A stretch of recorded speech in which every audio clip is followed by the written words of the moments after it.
Hür Dava Partisi'nin estirdiği kardeşlik ve barış ortamını anlamaktan ve solumaktan aciz olanlar, Silopi'de kendilerini tekrar gösterdiler.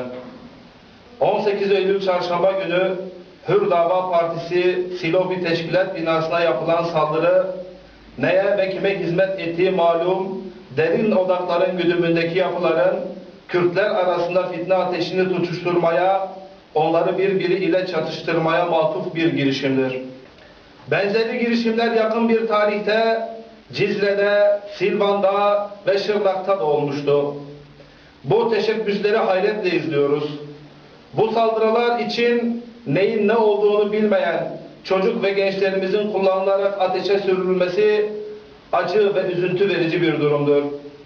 Kürt toplumunu kamplara ayırıp çatıştırmak bu topluma yapılan en büyük ihanettir.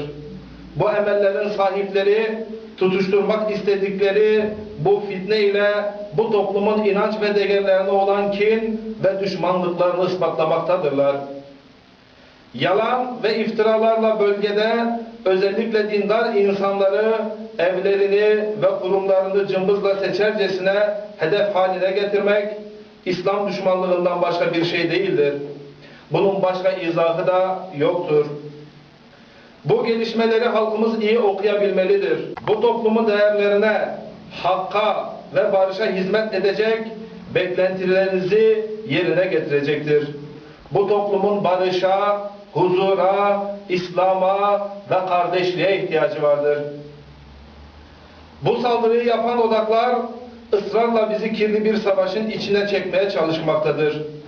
Ancak Müslüman Kürt halkının faydasına olmayacak hiçbir ortam ve zeminde Hüdapar olamaz ve olmayacaktır. Hüdapar'ı yalan ve iftiralarla kirletmeye ve emellerine alet etmeye çalışanların yalanları deşifre olmuş, kirli yüzleri ortaya çıkmıştır. Bize ve toplumumuza bu saldırıyı yapanlar asla muvaffak olamayacaklardır.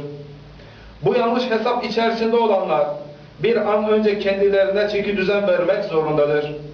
Kimsenin Kürt toplumuna zarar vermeye, anarşi ortamına sürüklemeye hakkı yoktur.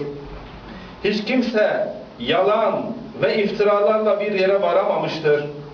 Bunun halka zarar vermekten başka bir sonucu da olamaz.